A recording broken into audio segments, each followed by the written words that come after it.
ની પટ્ટી વાળવામાં આવશે એ બટનવાળી પટ્ટી કહેવામાં આવે છે। 2 ઇંચની પટ્ટી આમ વાળી દેવાની।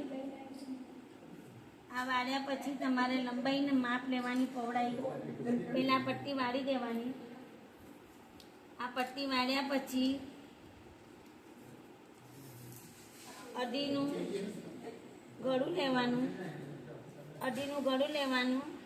4.5 4નું શોલ્ડર લેવાના। નાની છોકરી હોય તો 4, મોટી હોય થોડી શરીરમાં હોય તો 5। અહીંથી 6નો ખભો લેવાનો।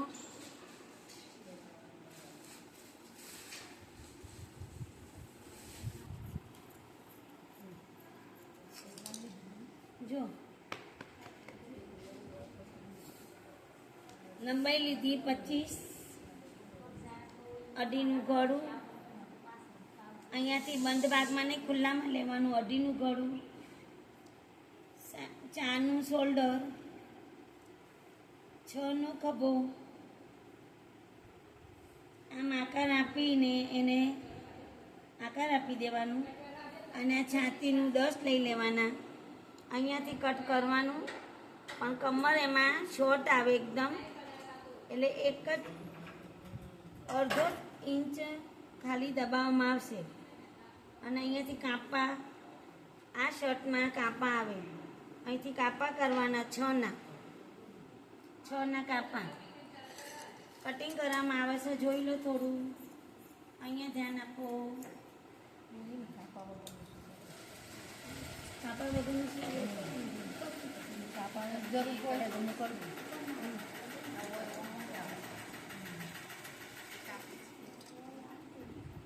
આ 6નું ગળું પેલા ઉતારી દો।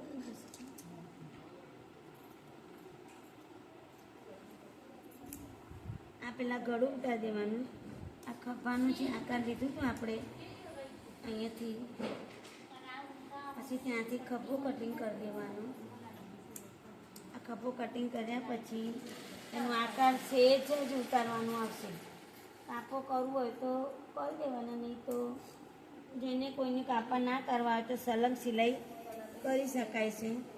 અહીંથી કાપી દેવાનું। અલગ કરી દીધા પછી આ જે 2 ઇંચ મેં તમને છોડવામાં કીધા હતા એ આખું બટન પટ્ટી બની જશે।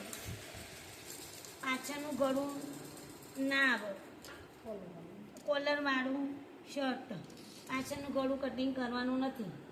આગળનું કટિંગ કર્યું જે 1 ઇંચ અંદર દબાવવામાં આવ્યું એ અંદર બટનવાળું ભાગ કહેવામાં આવે છે। ઓકે, આ બટનવાળા પટ્ટી લગાવવાનું, અંદર દબાઈ દેવાનું। આ સિલાઈ કર્યા પછી તમારે અહીંયાથી પહેલાં આમ સિલાઈ કરી દેવાની, પછી એને ઊંધું કરી દેવાનું, એને આખું ઉલટાઈ દેવાનું।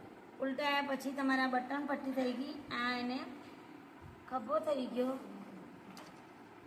આ શોલ્ડર, અહીંયાથી તમારે કોલરનું કટિંગ કરીને અહીંયા લગાવવામાં આવશે। કોલર